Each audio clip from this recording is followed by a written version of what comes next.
बेचता हूँ। फिर उसे पूछने लगा कि तुम्हारी दुकानदारी कैसे चलती है, कैसे तुम्हारे घर परिवार में और कुछ आय के स्रोत है कि नहीं। बहुत सारे उससे सवाल किए।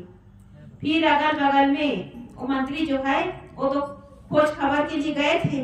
अगल बगल के दुकानदारों से पूछने लगा कि इसका व्यवहार कैसा है, किसी से इसका लड़ाई झगड़ा या बैर विरोध तो नहीं है। कई तरह के खोज खबर किए, लेकिन सभी ने उसके बारे में कुछ भी गलत उसके व्यवहार हो या कुछ गलत उसके किसी के साथ गलत लड़ाई झगड़ा हो, बैर विरोध हो, किसी ने नहीं बताया। सब ने कहा कि बहुत बढ़िया है, बहुत सीधा और सरल है। फिर मंत्री जो है इस दुकानदार के पास फिर आया। दुकानदार से कहने लगा कि तुम्हारे दुकान में कितने ग्राहक आते हैं, कितना तुम सामान बेच पाते हो, चंदन की लकड़ी कितना तुम बेच पाते हो। दुकानदार दुखी हो गए। उसने कहा भाई साहब क्या बताऊं, लोग तो बहुत आते हैं, ग्राहक बहुत आते हैं, लेकिन चंदन की लकड़ी को हाथ में लेते हैं और उसकी सुगंधी को सूंघ करके कहते हैं कि भाई हमें चंदन की लकड़ी नहीं चाहिए, छोड़ करके चले जाती हैं और मैं दुखी हो जाता हूँ। मेरी चंदन की लकड़ी बहुत कम बिकती है, कभी कभार एक आध ग्राहक खरीद करके जाते हैं। तो मंत्री ने कहा तब तुम्हारे घर का जो खर्चा पानी है, निर्वाह है, परिवार का कैसे चलता है। तो उसने कहा कि आर्थिक स्थिति ठीक नहीं है, जैसे तैसे चल जाता है, कभी नमक रोटी तो कभी पानी पी लेते हैं, ऐसी आर्थिक तंगी है। मंत्री ने फिर प्रश्न किया तो फिर तुम आगे क्या सोचे हो, घर की तुम्हारी माली हालत ठीक नहीं है, आर्थिक स्थिति ठीक नहीं है, फिर तुम क्या सोचे हो। दुकानदार कुछ विचार नहीं किया और तपाक से बोल दिए। कहने लगे इस नगर का राजा मर जाए और मेरी चंदन की लकड़ी बिक जाए, क्योंकि राजा साहब को चिता में जलाने की लकड़ी चाहिए, तो राजा को ऐसे तैसे लकड़ी में तो जलाएंगे नहीं, उसके लिए चंदन की लकड़ी चाहिए। तो दुकानदार ने तपाक से बोल दिए इस नगर का राजा मर जाए और मेरी चंदन की लकड़ी बिक जाए। मंत्री विचार करने लगे कि इसके अंदर जो नकारात्मक विचार हैं वो राजा तक उसकी तरंगे पहुंच गई है। इसी कारण राजा साहब ने कहा है कि मैं इसे फांसी की सजा दूंगा। काम तो नहीं किए हैं, गलत काम तो किए नहीं हैं, लेकिन मन में जो विचार उठे हैं उसके बदले में उसे उसका जो विचार है राजा साहब के पास पहुंच गया। लेकिन राजा साहब उसके प्रतिक्रिया में क्या कह रहे हैं, मैं इसे फांसी की सजा दूंगा। केवल विचार किए हैं, वो कार्य नहीं किए हैं।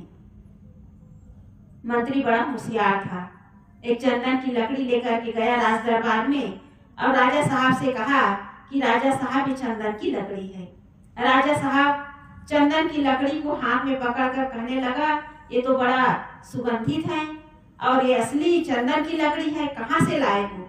तब मंत्री ने कहा जिस दुकानदार को राजन आप फांसी की सजा देना चाहते हैं वही दुकानदार आपको भेंट में ये चंदन की लकड़ी भेजे हैं। राजा साहब खुश हो गए। उसने कहा कि मेरे लिए चंदन की लकड़ी भेजी है तो आप उसके बदले में उस दुकानदार को भेंट में ये स्वर्ण मुद्राएं दे दो। मंत्री जो है स्वर्ण मुद्राएं लेकर के दुकानदार के पास पहुंचा और कहने लगा कि दुकानदार तुम चंदन की लकड़ी राजा साहब के लिए भेजे थे, उसके बदले में तुम्हें उपहार में राजा साहब भेजे हैं। दुकानदार उस स्वर्ण मुद्रा को पा करके कहने लगा कि राजा साहब तो बड़े दयालु हैं, बड़े उदार प्रवृत्ति के हैं। फिर राजा साहब के प्रति कहने लगा कि हमारे राजा दीर्घायु हो, उसकी लंबी उम्र हो। पहले क्या कह रहे थे, राजा साहब मर जाए तो मेरी चंदन की लकड़ी बिक जाए। अब उसके विचारों में परिवर्तन आ गया, कहने लगा कि राजा दीर्घायु हो। किस कारण, कि उसके विचारों में परिवर्तन हुआ। इसी तरह हम अपने अंदर जो सोच पाले रहते हैं, जो विचार हम अपने अंदर पाल करके रखते हैं, तो कई ऐसे विचार होते हैं जो नकारात्मक होते हैं। सामने वाला गलत है कि नहीं है, केवल हम उसके बारे में गलत विचार रखते हैं। ये गलत विचार, ये गलत चिंतन, सामने वाला गलत हो या ना हो, केवल हमारा नुकसान करता है। गलत विचार के कारण हम कहाँ कहाँ नहीं उलझते। गलत विचार के कारण हम किस किस आदमी से लड़ पड़ते हैं। इसलिए विचारों पर कंट्रोल करने की आवश्यकता है। हम बिना वजह किसी के प्रति अपने मन में संदेह न पालें। गलत चिंतन अपने अंदर न लाएं। एक गलत चिंतन, नकारात्मक विचार आदमी को पूरी तरह घून की तरह खोखला कर देता है। तो हमें विचार करना चाहिए कि हम किसी के प्रति अपने अंदर निगेटिव सोच न लाएं। आदमी जितना काम नहीं करता उतना सोचता चला जाता है, क्योंकि आदमी काम करते करते थक जाता है, बढ़ जाता है, लेकिन उसके मन में विचार निरंतर चलते रहते हैं। जब तक वो नींद में नहीं जाते तब तक सोचते ही रहते हैं, विचार चलता ही रहता है। ऐसा ये मन है, ऐसी मन की गति है। और इसी मन की गति को कंट्रोल करने के लिए, नियंत्रण में लाने के लिए हम अपने विचारों को कुछ मिनट तक यदि हम आराम दें तो हो सकता है हमारे अंदर ऊर्जा की एक शक्ति हमारे अंदर खुल जाए, ऊर्जा हमारे अंदर संग्रहित हो जाए। क्योंकि जितना हम सोचते चले जाते हैं उतना ही हमारे शरीर की ऊर्जा जो है बेकार में चले जाती है। तो जितना हम गलत सोचेंगे, जितना हम दूसरों के प्रति संदेह रखेंगे, उतना हमारा व्यवहार बिगड़ेगा। इसलिए हम अच्छा सोचें, क्योंकि हमारे एक एक विचार हमारे व्यक्तित्व का निर्माण करता है। यदि हम अच्छा सोचेंगे तो अच्छे व्यक्तित्व का निर्माण होगा, और गलत सोचेंगे तो गलत व्यक्तित्व का निर्माण होगा। कहा भी गया है कि आदमी जैसा रहता है वैसा वो सोचता है, जैसी दृष्टि वैसी सृष्टि। एक बार क्या हुआ, एक महात्मा जी गांव के बाहर पेड़ के नीचे ध्यान में बैठे हुए थे। शाम का समय था, 5-6 बजे रहे होंगे। महात्मा जी ध्यान की मुद्रा में बैठे थे। एक शराबी निकला शराब पी करके, कहने लगा, महात्मा जी को देखकर कहने लगा, शराब पी लिया है और ढोंगी कहीं का बैठ गए हैं, उठ नहीं पा रहे हैं, चलने की हिम्मत नहीं है। फिर उसके बाद एक चोर निकला। फिर उसने कहा कि बड़े महात्मा बने बैठे हैं, अभी देखो अंधेरा होने दो, फिर ये चोरी करने के लिए जाएंगे, बस ताक में बैठे हैं, चोरी करने के लिए ताक में बैठे हैं।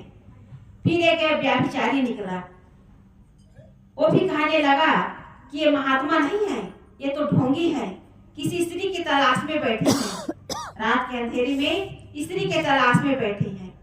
फिर एक सज्जन व्यक्ति निकला, उसने कहा कि महात्मा जी कितने अच्छे हैं, भगवान की भक्ति में लगे हुए हैं, परमात्मा की भक्ति में लगे हुए हैं। तो जैसे हमारे अंदर सोच होती है वैसे लोग हमें नजर आते हैं। इसलिए हम अपनी सोच को बदलें, हमारे अंदर जो गलत सोच है उसे हम बदलने का प्रयास करें। इसलिए गांधी जी के 3 बंदर बताए हैं, गलत मत देखो, गलत मत बोलो और गलत मत सुनो। लेकिन संत महापुरुष एक और बंदर बताते हैं कि गलत मत सोचो। हम गलत सोचते हैं, इसी कारण हमारे जीवन में अनेक प्रकार की उलझनें आती हैं। इसलिए हम गलत न सोचें। एक बार क्या हुआ, गुजरात की घटना है। एक व्यक्ति जो है अपने दरवाजे के बाहर पत्थर पर बैठकर रोज दातुन घसता था, लोटा में पानी लेकर के रोज दातुन बनाता था। और उसी रास्ते से एक व्यक्ति जो है रोज भैंस को चराने के लिए ले जाता था, भैंस को टहलाने के लिए ले जाता था। बड़े बड़े भैंस, और एक भैंस की सींग जो है गोल थी, और वो दातुन बनाते बनाते सोचता था कि यदि इस सींग में घुस जाऊं तो। वो रोज सोचता था, दातुन बनाते बनाते वो रोज सोचता था। सुबह जैसे दातुन बनाने के लिए बैठता था, रोज उसी समय वो किसान जो है अपने भैंस को चराने के लिए, टहलाने के लिए ले जाता था, और रोज देखता था, रोज सोचता था। एक दिन दातुन बना रहा था और भैंस उधर से निकल गई थी, तो उसने सोचा कि घुस करके देखूं कैसे कैसे मतलब कैसा लगता है। और वो व्यक्ति जो है दातुन बनाना छोड़ दिया, दातुन फेंक दिया और भैंस के सींग में जाकर के घुस गया। अब भैंस जो है अब उसके भार को कहाँ सह पाए। अब दौड़ते दौड़ते भैंस जो है दौड़ते दौड़ते तालाब में घुस गई, और तालाब में घुस गई, वहां वो बैठ गई भैंस। अब कब तक के सहे उस आदमी के भार को। गांव के बहुत लोग इकट्ठे हो गए, चिल्ला रहा था बचाओ बचाओ। सब लोग कह रहे थे भाई तुम घुसे कैसे? तो उसने कहा कि मैं ऐसे नहीं घुसा हूँ, मैं कई दिन तक विचार किया हूँ तब घुसा हूँ, ऐसे नहीं घुसा हूँ। कई दिन तक विचार किया हूँ तब उस भैंस के सींग में घुसा हूँ। अब भैंस का मालिक भी आ गया। अब सब लोग कह रहे थे कि भैंस की सींग को काटो तब ये आदमी निकलेगा, तब ये बचेगा। वो चिल्ला रहे थे और भैंस भी छटपटा रही थी। तो भैंस वाले ने कहा भाई इस आदमी को निकालो, लेकिन मेरे भैंस की सींग नहीं कटनी चाहिए। ये मेरी भैंस की शोभा है सींग, ये भैंस की सींग नहीं कटनी चाहिए। तो जैसे तैसे कर उस व्यक्ति को वहां से निकाला गया। अब सब लोगों ने कहा भाई तुम विचार किए लेकिन गलत विचार किए, तुम्हारा जान जोखिम में था, जैसे तैसे तुम्हारा प्रारब्ध था तुम बच गए, लेकिन ऐसा विचार कभी मत करना। हमें भी ऐसे विचार नहीं करना चाहिए जिससे हमारा जान जोखिम में पड़ जाए। आदमी शराब पीने के लिए, चोरी करने के लिए और हिंसा हत्या करने के लिए योजनाएं बनाते हैं। ये भी योजना के आधार पर होता है, विचार करता है तब वो काम करता है। ऐसे ही जाकर के किसी के घर नहीं घुस जाता, जाकर के आदमी जो एकदम से शराब पीना नहीं सीख जाता, वो विचार करता है। कई तरह के आदमी होते हैं जो गलत काम के लिए अनेक प्रकार के विचार बनाते हैं, योजना बनाते हैं। तो हम अपने जीवन में ऐसा काम न करें कि हमारी बदनामी हो, हमारे व्यक्तित्व में दाग लगे। तो हमें अपने विचारों को कंट्रोल करना चाहिए, गलत नहीं करना चाहिए और गलत विचारों से अपने आप को बचाना चाहिए। ये हमारे ऊपर है, हम कैसे सोच रहे हैं, हमारे अंदर कैसा चिंतन चल रहा है और वो चिंतन हमारे हित में है कि अहित में है, ये हम खुद जानते हैं। यदि हमारे अंदर गलत सोच है तो समझ लो कि हम अपना ही नुकसान कर रहे हैं। इसलिए हम धन के पीछे, पद प्रतिष्ठा के पीछे और भौतिक संपत्ति के पीछे दौड़ते दौड़ते अपने जीवन को समाप्त कर देते हैं, लेकिन हमारे विचारों में परिवर्तन नहीं आता। इसलिए हम अपने जीवन को सुंदर यदि बनाना चाहते हैं तो धन के साथ साथ, पद के साथ साथ, भौतिक ऐश्वर्य के साथ साथ हम अपने विचारों को सुंदर बनाने का प्रयास करें। और ये सुंदर विचार हमारे जीवन को ऊपर उठाता है। आदमी गिरता है गलत सोच के कारण, आदमी गलत करता है गलत सोच के कारण। इसलिए यदि हम मन, वाणी और कर्म से अपने आप को ऊपर उठाना है तो हम अपने विचारों को पवित्र बनाएं। सदगुरु कबीर साहब जी ने कहा है, यह मन तो निर्मल भया जैसे गंगा नीर, पीछे पीछे हरि फिरे कहत कबीर कबीर। ये मन निर्मल तभी होगा, हमारा विचार शुद्ध तभी होगा जब हमें संत गुरुजनों का आधार मिलेगा। बिना संत गुरुजनों के आधार मिले, बिना सत्संग में जाए, हमारे मन में जो मैल है, हमारे विचार में जो मलिनताएं हैं, वो धुलने वाला नहीं है। इसलिए सत्संग मिला हुआ है। इस सत्संग में आकर के हम अपने अंदर के जो मैल है, अंदर जो गंदगी है, उसे धोने का प्रयास करें। आदमी सोचते हैं कि हमारे पास कुछ नहीं है, हम लोगों की सेवा कैसे करें।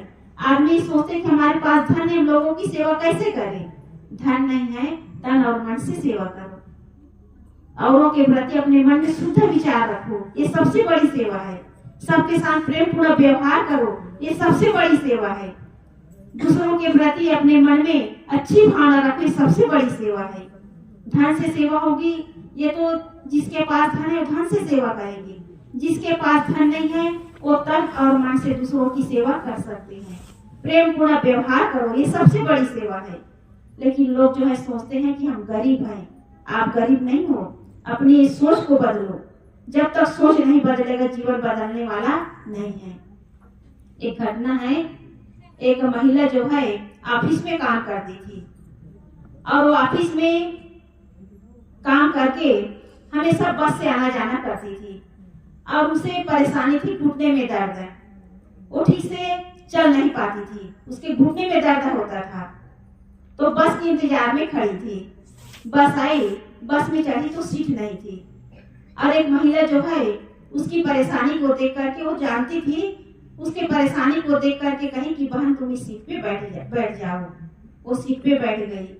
फिर उसके बाद उसके बगल की सीट में जो बैठी थी वो अगले स्टेशन पे उतर गई।